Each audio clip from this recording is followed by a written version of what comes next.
एक पंडित जी रोजाना रामायण कथा सुनाते थे। लोग बहुत आनंद विभोर होते। पंडित जी का रोजाना का नियम था, कथा शुरू करने से पहले बोलते, आइए हनुमंत जी बिराजिए। हनुमान जी का आह्वान करते थे और फिर प्रवचन करते थे। एक वकील साहब हर रोज कथा सुनने आते।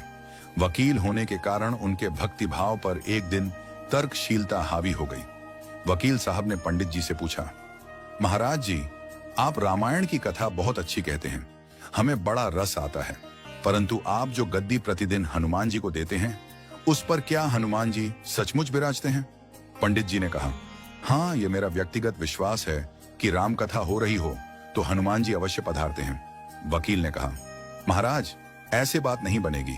हनुमान जी यहाँ आते हैं, इसका कोई सबूत दीजिए। आपको साबित करके दिखाना चाहिए कि हनुमान जी आपकी कथा सुनने आते हैं।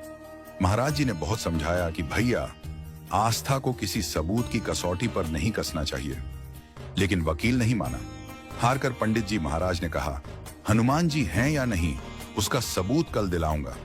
जिस गद्दी पर मैं हनुमान जी को विराजित होने को कहता हूं, आप उस गद्दी को आज अपने घर ले जाना, कल अपने साथ उस गद्दी को लेकर आना और फिर मैं कल गद्दी यहां रखूंगा।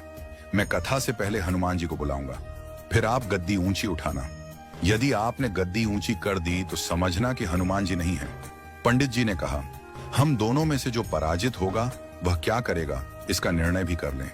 यह तो सत्य की परीक्षा है। वकील ने कहा, मैं गद्दी ऊंची ना कर सका तो वकालत छोड़कर आपसे दीक्षा ले लूंगा। आप पराजित हो गए तो क्या करोगे? पंडित जी ने कहा, मैं कथा वाचन छोड़कर आपके ऑफिस का चपरासी बन जाऊंगा। अगले दिन कथा पंडाल में भारी भीड़ हुई।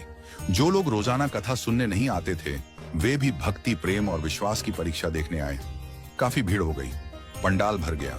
श्रद्धा और विश्वास का प्रश्न जो था, पंडित जी और वकील साहब कथा पंडाल में पधारे। गद्दी रखी गई।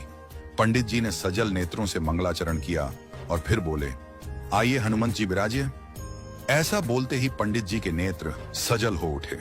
मन ही मन पंडित जी बोले, प्रभु, आज मेरा प्रश्न नहीं बल्कि रघुकुल रीति की परंपरा का सवाल है। मैं तो एक साधारण जन हूं, मेरी भक्ति और आस्था की लाज रखना। फिर वकील साहब को निमंत्रण दिया गया, आइए गद्दी ऊंची कीजिए। लोगों की आंखें जम गईं। वकील साहब खड़े हुए। उन्होंने गद्दी उठाने के लिए हाथ बढ़ाया, पर गद्दी को स्पर्श भी न कर सके। जो भी कारण रहा, उन्होंने 3 बार हाथ बढ़ाया, किंतु तीनों बार असफल रहे। पंडित जी देख रहे थे। गद्दी को पकड़ना तो दूर, वकील साहब गद्दी को छू भी न सके। तीनों बार वकील साहब पसीने से तरबतर हो गए। वकील साहब पंडित जी महाराज के चरणों में गिर पड़े और बोले, महाराज, गद्दी उठाना तो दूर, मुझे नहीं मालूम कि क्यों मेरा हाथ भी गद्दी तक नहीं पहुंच पा रहा है। मैं अपनी हार स्वीकार करता हूं। कहते हैं कि श्रद्धा और भक्ति के साथ की गई आराधना में बहुत शक्ति होती है। मानो तो देव, नहीं तो पत्थर।